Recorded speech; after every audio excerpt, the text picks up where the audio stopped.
एक वृद्ध व्यक्ति की इच्छा थी कि वो मरने के बाद स्वर्ग ही जाए। इसके लिए वो रोज गरीबों को खाना खिलाता और उन्हें दान भी देता। अचानक एक दिन उस आदमी की मृत्यु हो गई।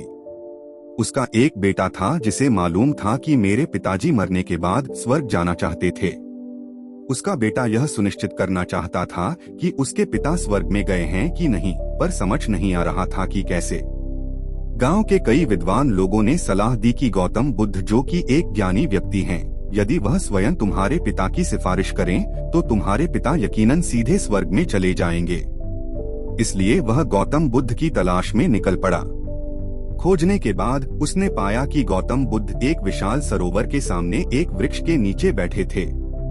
लड़का गया और उनके पैरों में गिर गया और बोला, मेरे पिता एक अच्छे आदमी थे और उनका निधन हो गया है। मैं चाहता हूँ कि आप सुनिश्चित करें कि वो स्वर्ग में ही गए होंगे। गौतम बुद्ध कुछ बोलते इससे पहले लड़का बोला, उन्हें स्वर्ग ही जाना चाहिए। आपको ये पता करना चाहिए कि वे स्वर्ग में गए हैं या नहीं। गौतम ने कहा, अब मैं क्या करूँ? तुमने मुझ पर पहले से ही यह सख्ती कर दी है। ठीक है, तुम एक काम करो, घर वापस जाओ, 4 बजे नदी में डुबकी लगाओ। उसके बाद एक मिट्टी का घड़ा लो और उसे बता दिया कि उसे क्या क्या करना है। लड़का जल्दी जल्दी वहां से मटका खरीदने के लिए गया और दुकान का सबसे बड़ा घड़ा खरीदा। उसने उस घड़े को आधा पत्थरों से और आधा मक्खन से भर दिया और उसे बांध दिया। बड़ी मुश्किल से उसने इस भारी घड़े को उठाया और गौतम के सामने आकर खड़ा हो गया। गौतम ने उसकी ओर देखा और कहा, 3 बार झील के चारों ओर जाओ और आओ।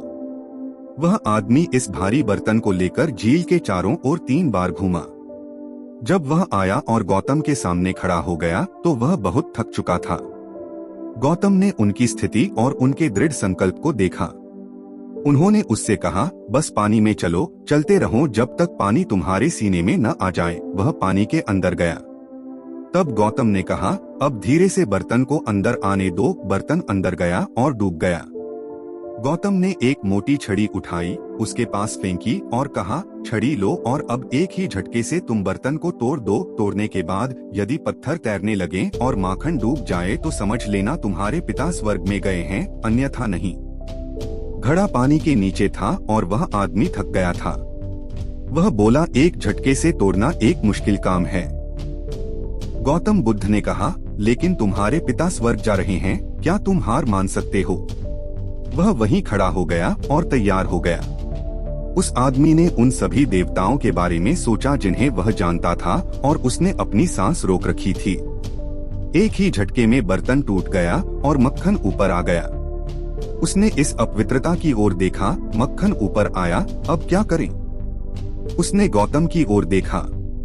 मक्खन ऊपर आया जबकि पत्थर ऊपर आने वाले थे और वह आदमी पूरी तरह से निराश और उदास महसूस कर रहा था।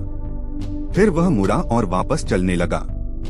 जैसे ही वह पानी से बाहर निकलने लगा, उसका दिमाग काम करने लगा। वह गौतम के पास आया और पूछा, आपने कहा था कि मक्खन डूबेगा और पत्थर तैरेंगे। यह कैसे संभव है? यह तो प्रकृति के नियम ही ऐसे हैं कि पत्थर ही डूब सकते हैं, मक्खन केवल तैर सकता है। क्या आपने मुझे धोखा दिया? गौतम बुद्ध ने कहा, ओह, अब जब आप प्रकृति के नियमों के बारे में इतना जानते हैं तो समस्या क्या है? यदि तुम्हारे पिता मक्खन की तरह हैं, तो वे ऊपर जाएंगे। अगर वह पत्थर की तरह हैं, तो वह नीचे जाएंगे। मैं क्या कर सकता हूँ इसके बारे में? और आप इसके बारे में क्या कर सकते हैं? आप बहुत थके हुए लग रहे हैं। घर जाओ और सो जाओ। दोस्तों, यह कोई नहीं कह सकता कि मरने के बाद व्यक्ति कहाँ जाएगा, और न ही इसका कोई जादू है। यह तो कर्म का फल है। यदि व्यक्ति अच्छे कर्म करेगा तो स्वर्ग जाएगा और बुरे कर्म करेगा तो नर्क। हर व्यक्ति को अपने कर्मों का ज्ञान है।